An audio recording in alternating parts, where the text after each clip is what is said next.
Hau gehiago izaskun Landaida emakunderen zuzendaria eta maigan ditugu solaskideak. Asier, Gabon. Gabon. Eider, kaixo. Hola. Josebe, Gabon. Gabon, izkerin. Asier, nahi duzunean. Gabon, Landaida emakundea, Anderea, markatu. Galderatxo bat egin nahi nizun batez ere emakunderi dagokionean eta zurire bai.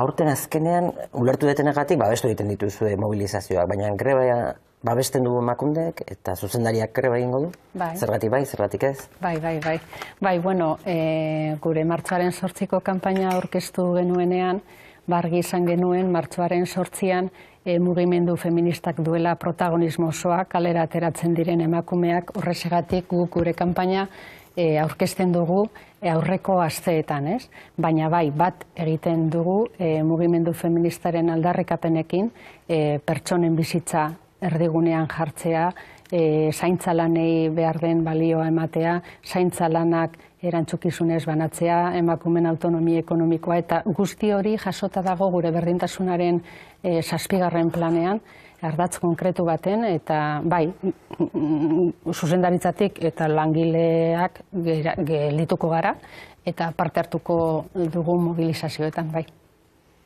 Josebe, zurea daitza. Bueno, ni zaitu deituko Landaida andereñoa. Eta, bueno, oso gustora gonaiz entzuten eta gauza asko esan dituzu, nik horrelako galdera zuk hartu nahi duzun tokitik, ez? Baina nik ikusten dudana da azkeneko urtetan, eta zu gainera esan duzu, 6 urte hauetan, ikusi duzu zelako ibilbidea eta zelako indarra hartzen ari da mugimendu feminista, ez?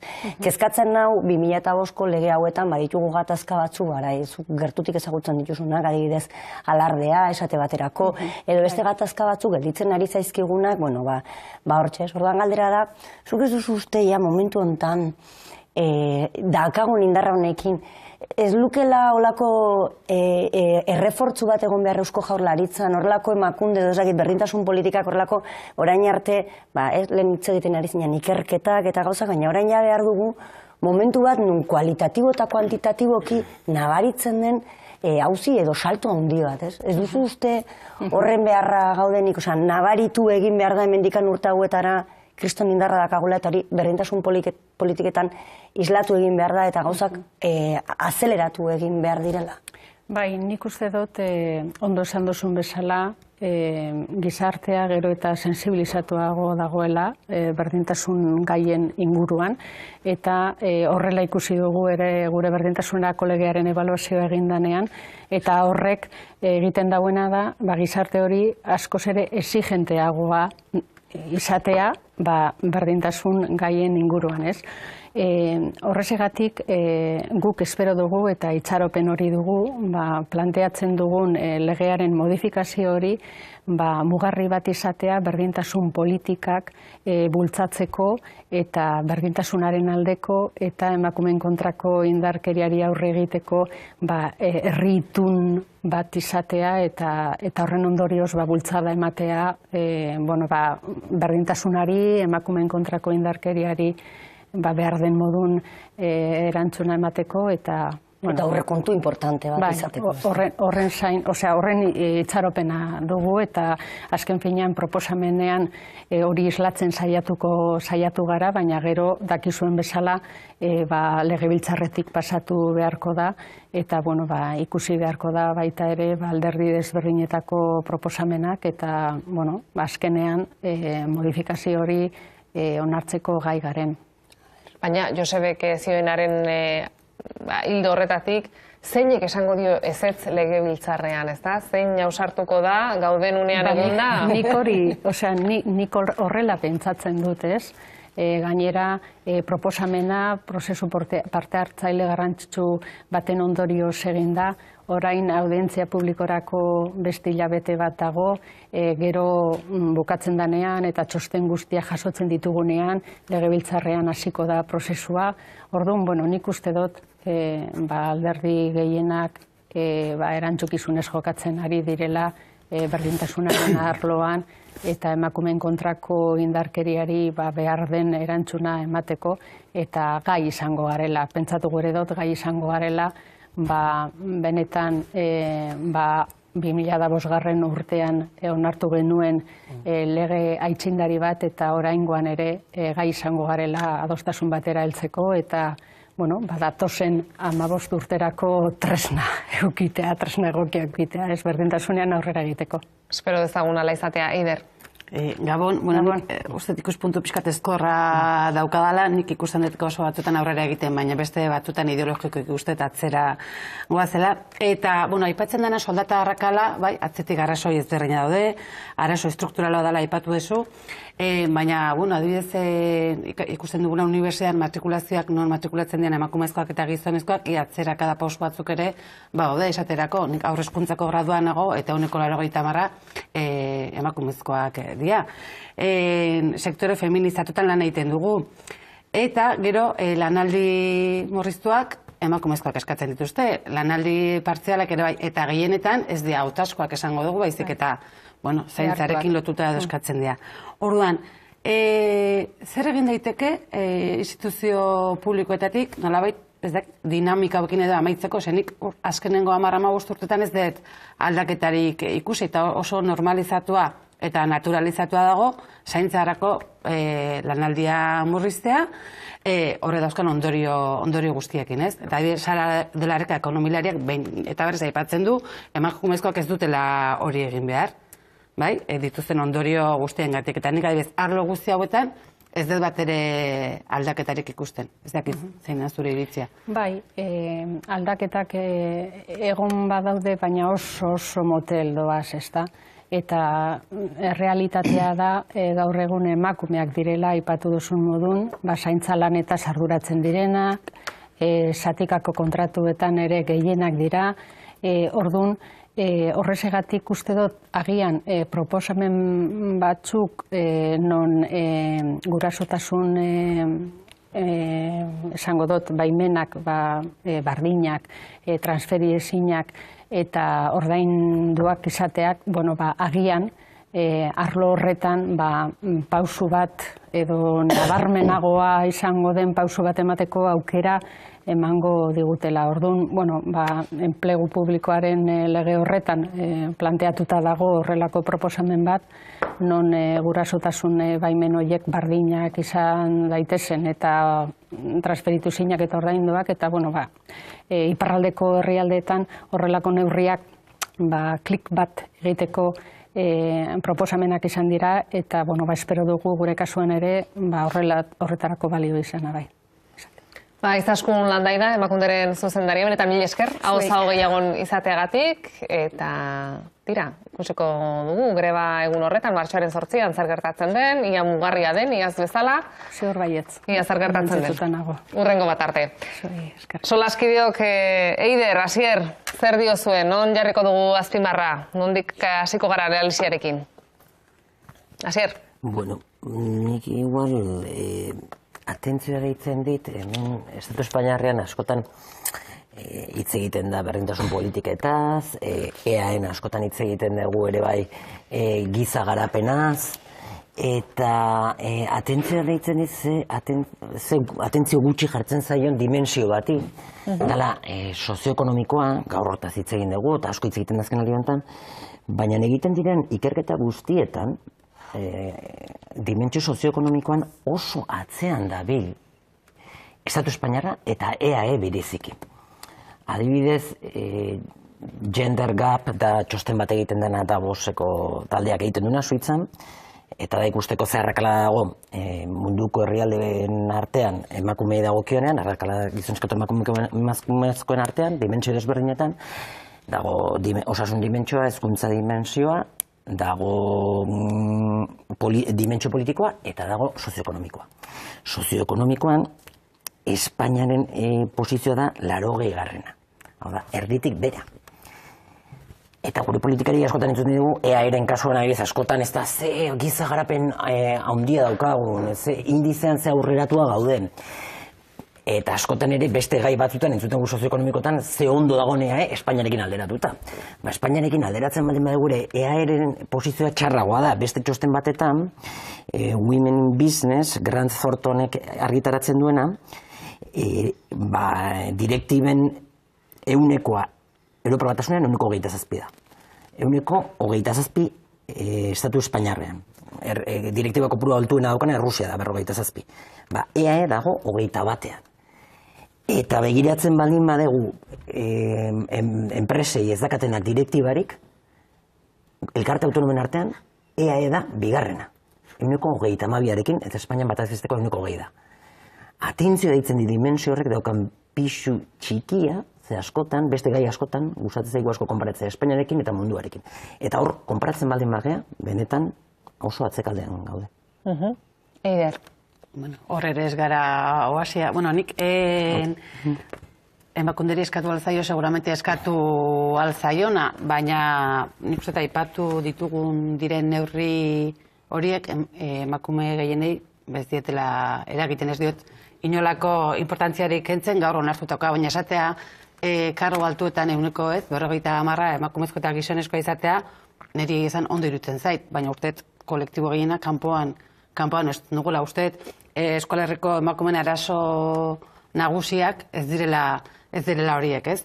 Eta orduan segun eta zein dan ordezkaria bari da bere buruagatik edo bere arazoetaz hitz egiten, ez? Hau izan daiteke baita ere autokritika batean ikuste gehienei, postu horretan emakumezkoak edo gizonezkoak egotea zaiela inportata. Eta hor ez dugu lana sartu, hor sortzen diralako benetazko gatazkak, ez? Ez dugu aipatu, ez? Elkarrizketa motza izan da, baina feminismo liberala deitzen diona... Gero etzen horri buruz. Esan nahi dena da, orain badirudi batzuentzako ez da, feminismoa kolokan jarri da, eta arriskuan dago, eta barreta. Nik uste, diskurso hori lehen ere bat zegoela, baina orain lortu dena da agendan sartzea, eta batzuek gainera lasaitasunez aipatzea, baina lehen ere gauza guzti horiek esaten zian, orain batzuk uste zilegitasuna dutela esateko, eta beste batzuk espazio ematen diete hori izateko, baina hori ez dago batetik bestera sortzen diskurso hori. Eta feminismoa danean aurpegi honekoa eta erosoa ez dago arazorik. Baina nik uste erosoa danean ez dela feminismoa ere, eta ez deni precisamente etiketa jartzeko azu bai edo zu ez. Baina praktika eramaten duzunean, inkomodoa da zuretzako, ondokoentzako eta barra. Eta nik uste gatazka txikiena zaintzaren nire ustez ez da gatazka bat. Ez da gatazka txiki bat. Esaten dena nik hartuko lanaldi murriztua edo partziala eta bar. Hau da, emakume askori ez dainean burutik pasatzen hori negoziatu behar dutela ondokarekin. Netzako hori da arazoa izugarrizko dimentsioa daukana. Hori arazo pertsonal bada, bakarrikan negoziatu behar dana zure ondokarekin. Nik uste oso errotuta dagola guzti hori eta horri neuk ere ez dakit nola egin, nola sartu behar zaion, edo zer egin horren aurrean. Ez dugu hitz egin, violentziaz. Zein da erronka nagusia, iguale ez hiltzea, ez erailtzea emakumea zehalako, esan nahi dut. Gaudela askotan beste dimentsio batzuetaz hitz egiten, eta ez dakit benetan arduratzen garen, ez dakit jerarkia bat ez dute egingoz da lehentasunetaz, baina lehentasun askotaz. Elkarrizketaren lehen irakurketa bat, Josebe? Eske nik denborarekin eta naiz eta feminista radikal da sutxua izan askorentzako, baina nik ezin dut emakunderen historia kariño askorekin begiratzen dut. Eta kariño askorekin begiratzen dut, gauza askotan gertutik tokatuka zaidalako, eta asko gustatu zait esan ditu nahi bat gauza, bat emakundearen sorrera feminismoari aitortu. Eta esan emakunde hor dagoela Euskal Herrian mugimendu feminista indartsu bat egontzelako. Gogoratu nahiko nuke emakundek, ez dizuet esango eta bromatan esan dizu, baina zenbat alditan deitu dutara eta txistea egin dut emakunde nonoskunde. Baina zentzu batean, egon daitezke mugimendu feministaren ikuspuntutik anez, gauza asko egin aldira eta azkarrago eta baina onartu behar dago, eta nik adibidez, alarde aipatu dut, onartu behar da emakume hauek, izan direla urtetan zehar hor egon diran bakarrak, lege bat atera zutela gainera pioneroa izan zala eta ikuspuntu horretatik saiatu direla gauza asko konpontzen, ez? Eta gero nik azpimarratuko nuke, pena badala Urkullu Landaida andereñoarekin batera ez egoteaz. Azken finean, hitz egin duenean bizitza erdigunean jartzearena hori oso ondo dago, guk berdintasun plan bat egin genuen Gipuzkoako Foru Aldundian ikuspuntu horretik, Amerika Latinatik datorren ikuspuntu oso polit bat Amaia Perez Orozko ekonomilaria hemen estatu mailan oso ezagunetan eta landu duena, bizitza erdigunean jarri eta zaintza erdigunean jarri, Jo, eskeneri, izaskun entzun hori esaten, eta zatetea, baina sinisten duela. Baina nun gelditzen da gero... Baina hori sistema kapitalistaren kontra doa, ez da, Josebe? Sistema kapitalistaren kontra dijo, depende. Nik uste eta berak ere aliantzak aipatu ditu, ez? Sistema kapitalistaren kontra dijo, depende, zenbat iraun dezake sistema kapitalistak horrela zaintza kontutan hartzen ez badu. Zer gertatzen ari da petrolarekin? Zer gertatuko da momentu batean inpaktu naturala, hau da aldaketa klimatikoa? Zer gertatzen da kapitalismoak talka egiten dituenean bizitzako beste elementuekin? Zer gertatuko da gure hondartzak adibidez Donostian, ez dakizema metro kosta igotzen denean? Orduan, hasiko gara planteatzen eta agian kapitalismoak ere muga batzuk behar ditu. Eta naiz eta adibidez Emakunde izan, erakunde bat, gobernu baten barruan egonda, nik uste berdintasun politikak gertutik jarraitu ditugunak, argi dakagula Emakunde ere, eta kasu askotan ikusi dugu, gogoratzen duzu kuadrilla buskazita, saio hori hemen ETB-en jarri nahi izan zutenean, da kriston bronka egontzan, eta zer gertatzen zen, Emakundek esan zuen hori ezin zela emititu. Eta ETB-ek ez zion kasorik egin. Eta Emakunderen atzean mugimendu feminista dago. Baina ez dut uste, Euskal Herriko EAen beste erakunde bat, duenik mugimendu bat horratzean. Orduan, papera nahiko hibridoa da. Nik adibidez, lanari buruz egon zarete hitz egiten. Nik ikusten dut gakoa eta da, berdintasun legeak onartzen zuen emakumearen defentsoria bat. Eta emakumeen defentsoria horrek lan egin behar zuen anbitu hain zuzen ere pribatuan. Asko aurreratu da, esparru publikoetan erresagoa dela eta eskumen handiago dakalako argidan bezala, eta oso importantea da, administrazio publikoa eredugarria izatea zentzu horretan, baina defentsoria hori, galdu egin genuen, sektore pribatuan adibidez ez dakagu inpakturik, eta badakigu horra adibidez, Emakundek izango duela muga bat, entzun ditugu Konfebasen deklarazioak. Larrañaga jauna dakarazo bat bizitzar digunean jartzarekin. Emakunde ulertzen du hanka bat toki batean eta bestean, edo hori horrela ulertzen dugula, edo momentu batean, eta nik horretan, uste dut konfliktu potente batetara goazela. Orain, martxoak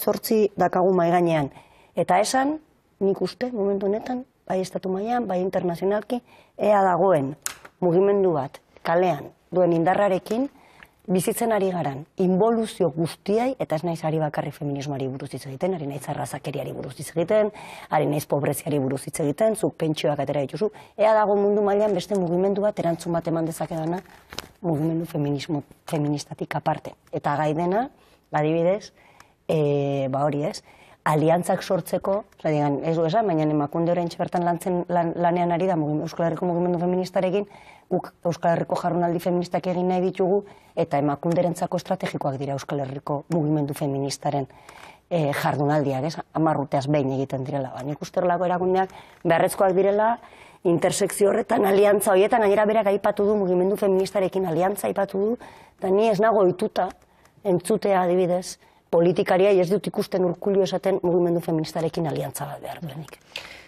Ostiralean da itzordua, greba feministarena, iazkoa mugarria izan zen aipatu dugu hortxe zegoelako pilpilean manadaren sententzia hori.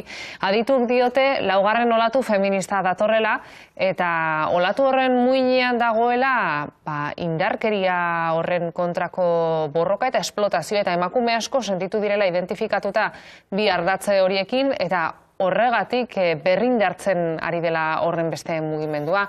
Ez dakite nola ikusten duzuen?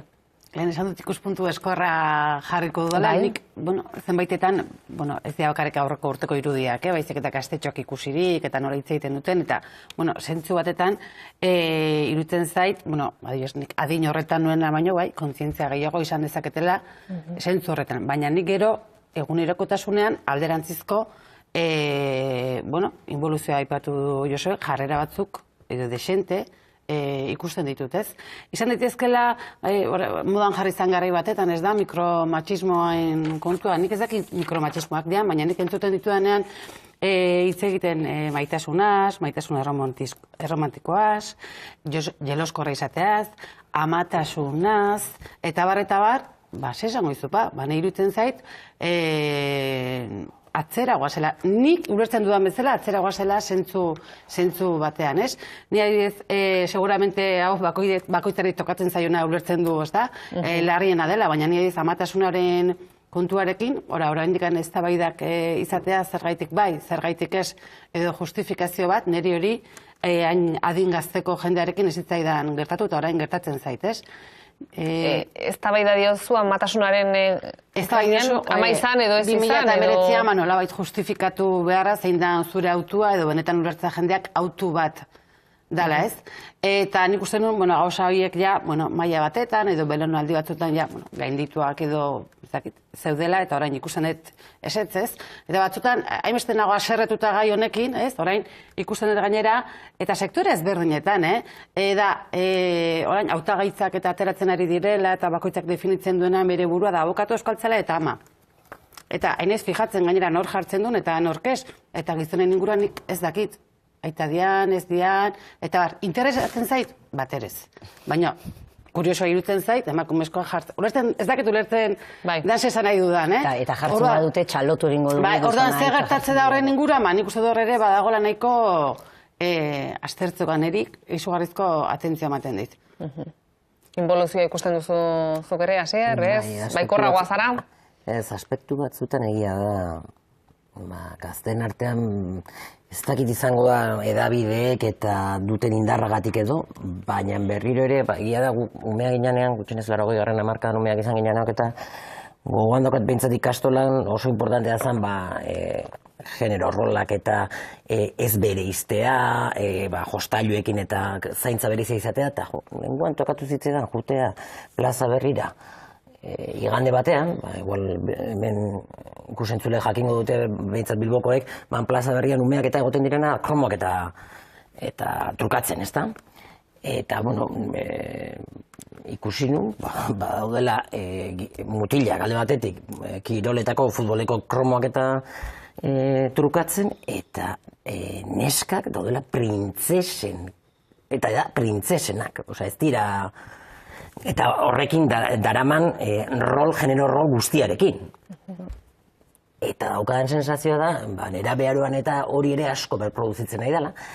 Eta justu nik usun lagun bat, alaba daukana 5 urteko, eta zen nire justu kontrakoa naiz, baina neske alaba, eta etxean jaso duna kontrakoa da, baina badago impulso bat, eskolatik, edo nunbaiten ikusiko du, eta, nik irakasten dionaren kontrakoa egiten du. Eta, printzesen kromoakin norte bilen. Josebe? Ez dakit, involuzioa bai eta ez. Nire ez gaztekin, nik, barkairazu baina, ni lesbiana transgenero bat izan nintzen ordizian 8.000 biztanleen herri batean, eta orain dela 20 urte egoera horretan bizitza edo orain, nik adibidez, lehen emakundez, 30 urte eta gero zerbait aldatu da, sentitzen du, baina bai.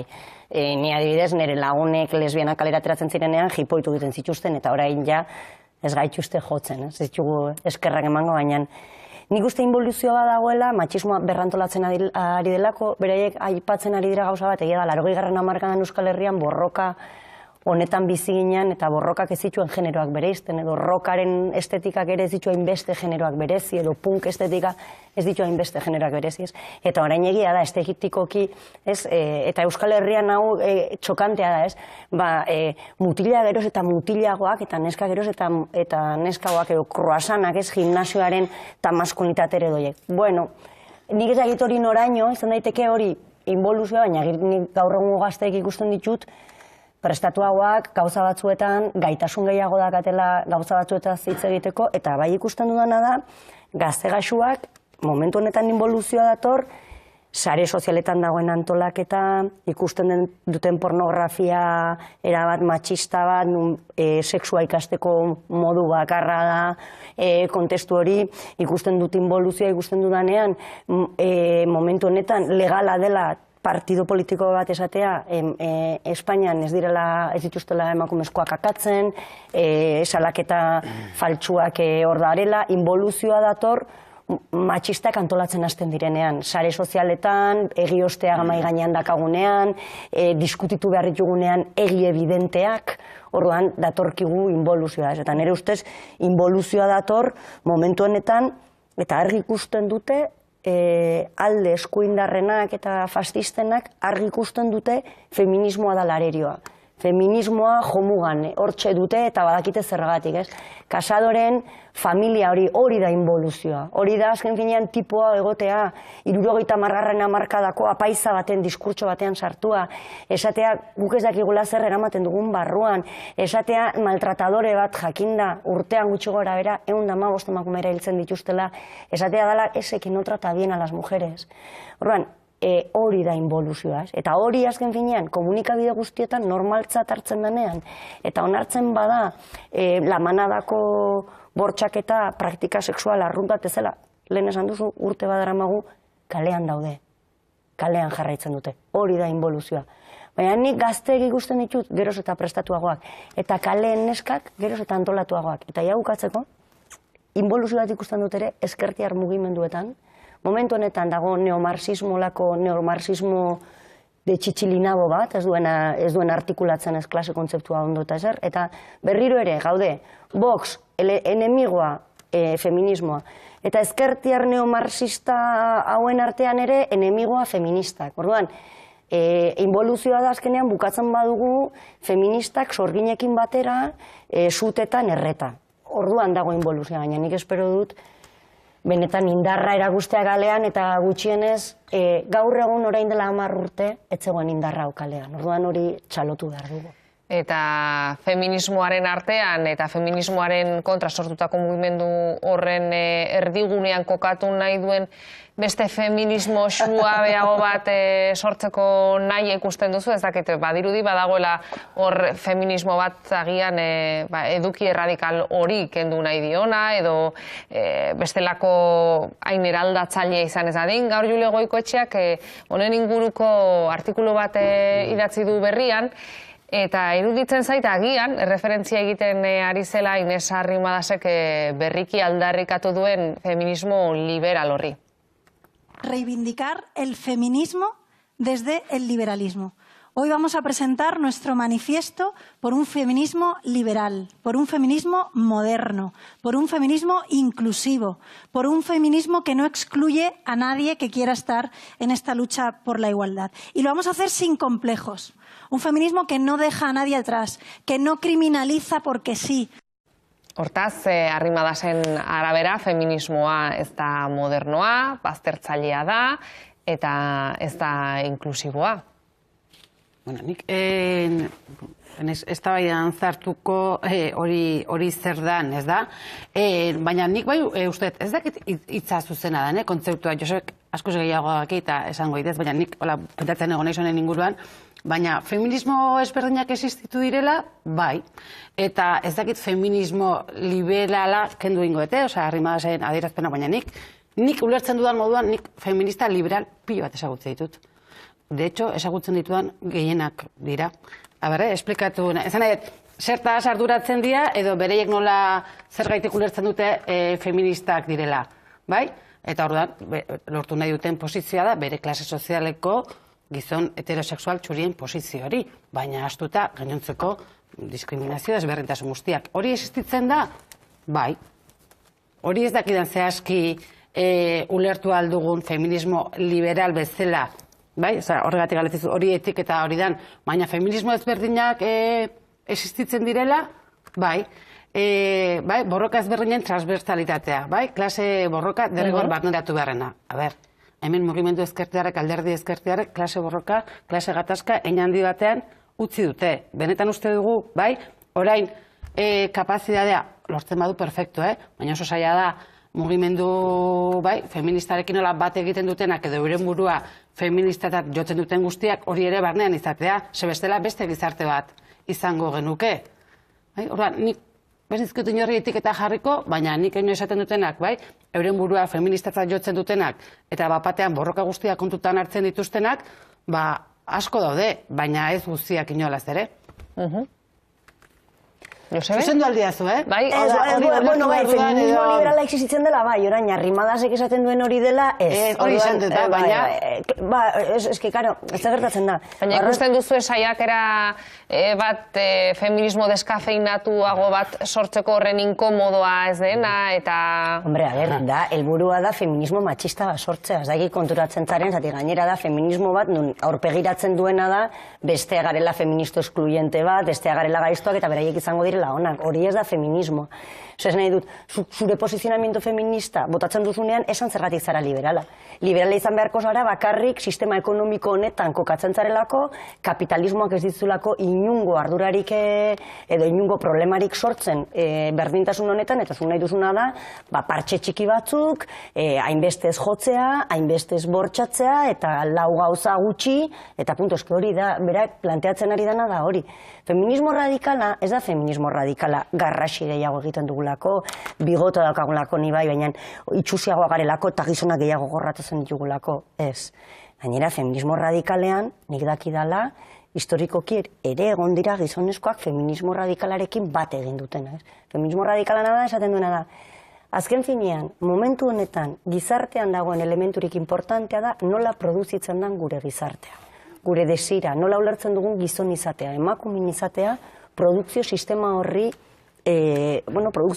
horren ondorio bada. Orduan, gure espezia nola zaindu, nola erditu, nola guzti hori da fundamentala, hori da debate fundamentala, eta guzti hori aldatu egin behar da. Eta ezin dugu izan sistema ekonomiko bat, nun suposatzen duena da, emakumezkoak doainik eta maitasunarengatik lan pilo bat egingo duguna, eta gainera gure burua jarriko dugula horrela maltratadore bat akatzeko. Orduan, Inés Arrimadas egiten duena da iraingarria. Zatik, antzuk egin dezakezu, ezaugarritu zure feminismoa. Feminismo liberala zer da, kapitalismoarekin bat egiten duena. Baina ez esan, beste feminismoak, eskluientea garenik, gainera, urteak eta urteak daramagu feminismo radikala, pentsatzen nola egin, zakileak eta aluak baino haratago ikusteko, izitzeriteko emakume eta gizonetatik, arraza eta diskurtso dekolonialak txertatzeko, eta horrek suposatzen du debate potenteak eta gaiak sakonki lantzea. Baina emakume honek, Arrimadas emakumeak ez du egiten hau. Emakume honek egin du hau, martxoak 8an argazki bat atera nahi duelako. Hau da, zuriketa more bat.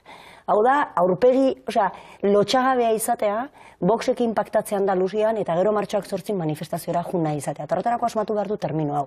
Baina feminismo liberala asmatua dago, Arrimadas ez da horren ezer, eta feminista liberala izan nahi badu, orduan igual greba ez da bere tokia. Eta argazki hori ez da bere tokia.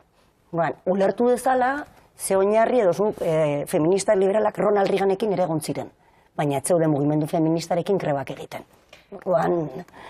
Eta Eiderrek aipatzen zuenaren arira, feminismoa ere izan daiteke batzutan kontraesankorra edo zapaltzaile izan ere, zuk zenion, Eider, esate baterako emakume bat emanzipatzeko edo etxetik kanpo lan egiteko agian beste emakume batzuk zapaltzen ari da, bere ordez. Baina hori mugimendu feministak analizatua daka, eta horiek dira debateak, hori da zaintzen katea, ez? Eta gugorra esaten dugu, kolonialismoa jarraitzen du, eta kolonialismoa jarraitzen du hemen barruan, eta hemen zaintzaileak eta jarri dituzu ez, baina horrek ez du esan nahi, gauza bada, mugimendu feminista, eta gero zuk zure etxean, zuk esatea feminista zarela.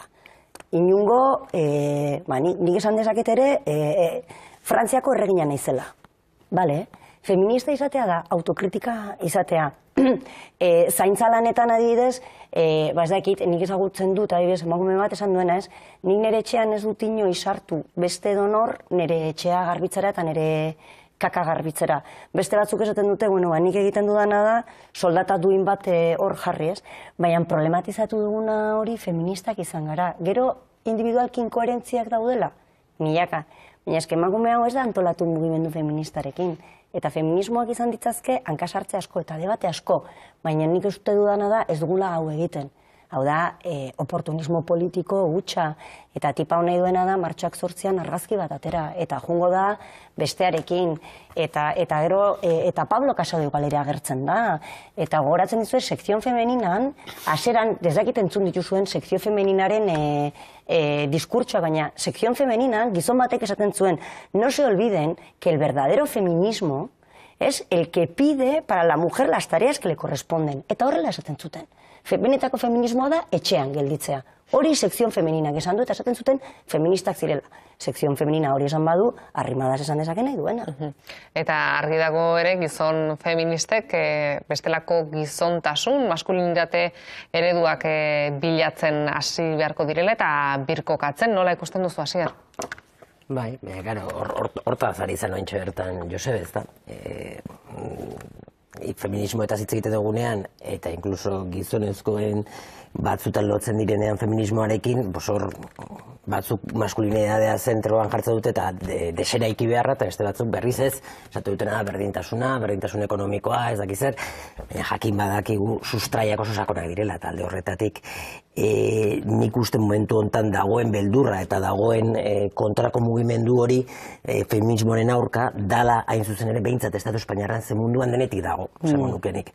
Jumarko bainatik herrialdez herrialde, baina Estatu Espainiarran egia feminismoak hartu duen olatua batez ere etorri dela feminismo radikaletik. Hau da, zentruan jarri dena, ze maskulinidade tipo daukagun, ze feminidade tipo daukagun, eta ze motatako gizarte sozioekonomikoa daukagun. Eta alde horretatik, eiderrek esaten zuenarekin, egia da ezin dakiokela eskatu feminismoari beste ezkerreko batzuk egite ez duten egitea, baina momentu enten seguruenik zentruan gehien jartzen duena arazo sozioekonomikoa momentu enten feminismoa da.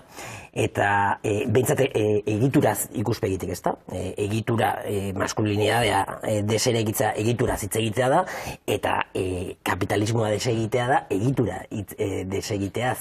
Ze orain arte ezkerreko alderdik eta hitz egituen dena batez ere zer da? Gastu sozial gehiago, baina nik ulertzetenagatik behintzat feminismo radikalak proposatzen duena ez da hori bakarrik. Askoz ez gehiago da. Esaterako? Zaintza erdigunean jartzea, osea, momentu honetan erronkari potentena adibidez ikustarazten ditugunean, nola egiten da greba bat zaintza munduan? Eta hori lortzen ari gara, imposiblea zan, orain dela 20 urte, orain dela 10 urte esaten genuen, emakumea gelditzen bagara mundua gelditzen dugu. Baina guretzako hori demostratzea imposiblea zan, eta orain maigainean jarri dugu.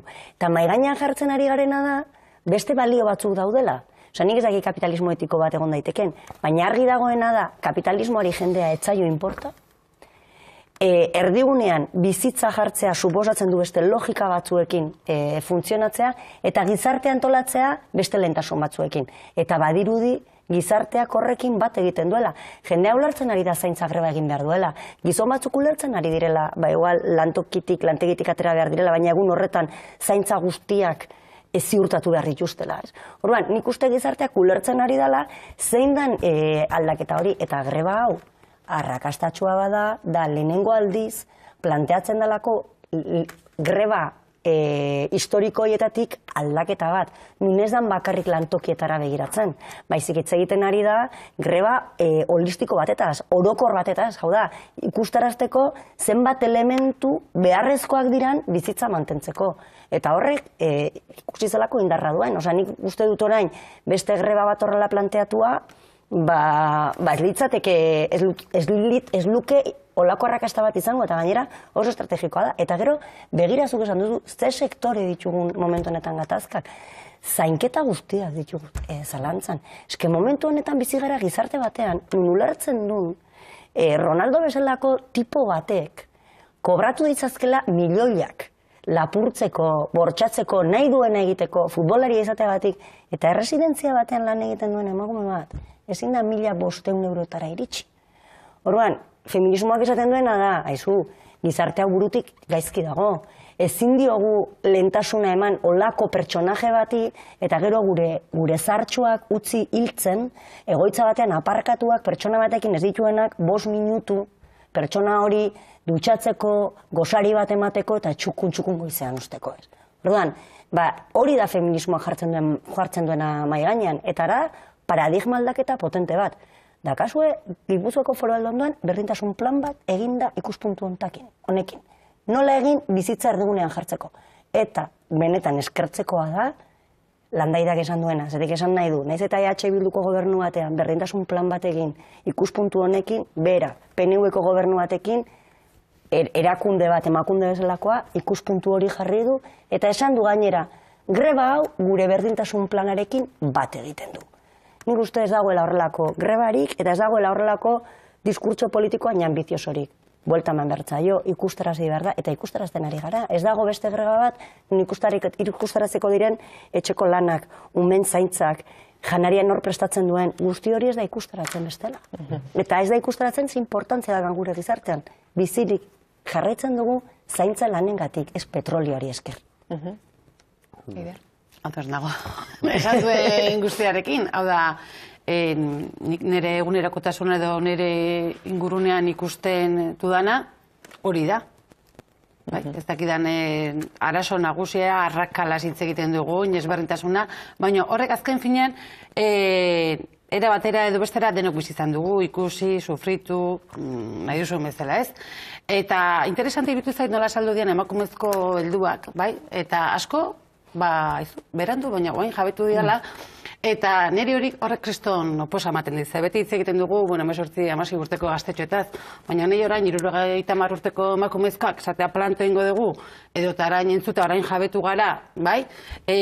Doainik eta bai, eskerga dezen balan egin dugun, eta nik orain entzuten dut horrelako diskurso horiek eta horiek ere mai gainean jarri nahi dituzke, ez da? Nik uste mugimendu feministaren arrakasta bezala ere. Eta alderdi politikoak non geratzen dira honetan guztian, jakin izan dute birkokatzen, posizioak hartzen, ez dira jabetu, euren programetan txertatzen? Nire ustez ez dira jabetu, bai, zenbaitek, gizon askok, berdintasunerako euren privilegio posizioak utzi behar dituztela. Eta hori asumitu artean, egingo ez nahi dizu plan, hauteskunde, programa, etiketa argazki, hori asumitu ezean, esain eskoa izango da. Niretzako erronketako bat da ikustea guzti honek orain arte eragiten ari da politikan, baina noraino ere itxiko den eragin hori. Eta alde horretatik, gainez, orain justu, maiatzaren, apirilaren 28 hauteskundeak dira. Orduan, greba honen ostean, hilabete eta erdira, hauteskundeak izango ditugu. Oso interesgarria ikusiko izango da ikustea zer gertatzen da. Benetan, zer gertatzen da, Vox, Casado eta Ciudadanos, eta gogoratu dezagun, Vox sartzen danean Espainiar parlamentuan lehenengo aldiz, verbalizatuko da, egiten dugun egunero, ez da matxismoa egunero dago, baina verbalizatu egingo da, eta erasoa argia izango da alde horretatik, eta hor ikusi beharko dugu ze indarra erakutsiko duen feminismoak. Ikusiko dugu beraz zer ematen duen ostiraleko greba feminista horrek, Asier Blas, Eider Alkorta, eskerrik asko, Joseba Iturriotz, mi esker, hauza gehiago izateagatik, zuen analisi eta azterketa interesgarri horiengatik, etxeko eskerrik asko hortxe egoteagatik. Datorren aste artean itzuliko da hauza gehiago, ondo izan.